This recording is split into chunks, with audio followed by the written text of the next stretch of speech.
Helping you live healthy, new guidelines show Americans should start getting screened for colon cancer earlier at age 45 instead of waiting until they're 50.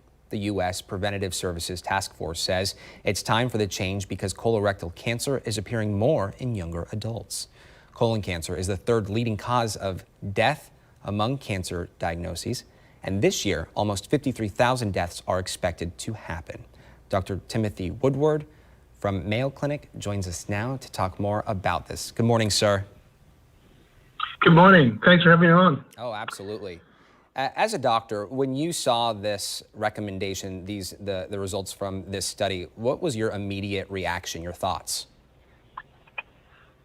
In a way, it was due for its time. For the past 5 years or so, we've been seeing this trend in terms of colon cancers occurring in younger and younger individuals. Beforehand, our screening started at 50, and now, though, I think we can get a hold of the game a little bit more by dropping it down to 45. And the JAMA article just confirmed with what a lot of studies have been seen of late.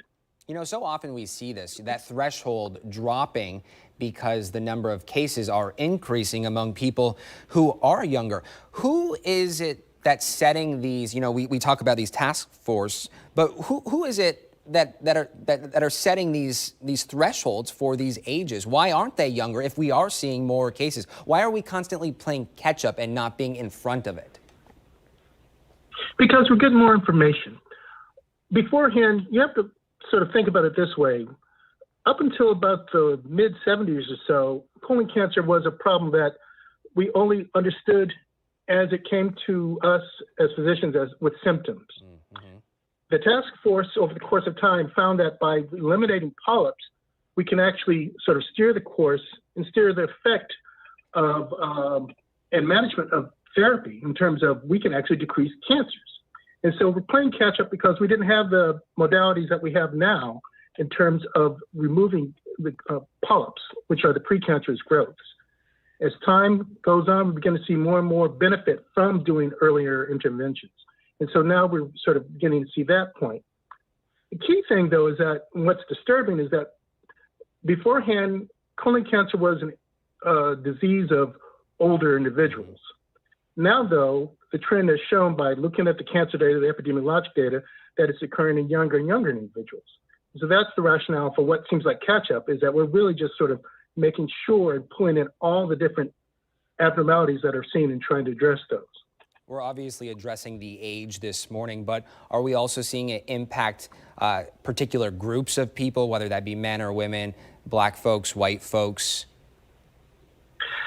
In particular, what we know is that colon cancer, as with many cancers, as with many other health issues, affects the disparate communities, in particular black communities especially. Why that is that still is being undertaken, looking for explanations.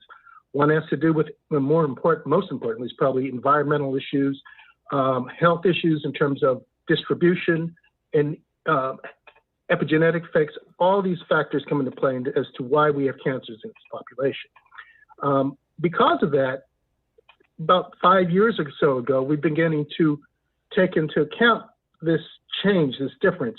And for this reason, we're doing screening earlier in populations of people of Black descent. And so we started back then about 45. And for more people, or for people interested in more about screenings, where can they go to get that information? There's so many websites that are excellent in this regard. Of course, Mayo Clinic has one, the American Cancer Society. Any of the major medical centers have well-researched and well-vetted informative sites as to colon cancer screening and what we can do to prevent it. And it always starts with a conversation. Dr. Woodward, thank you so much for joining us this morning. Sure. Thank you.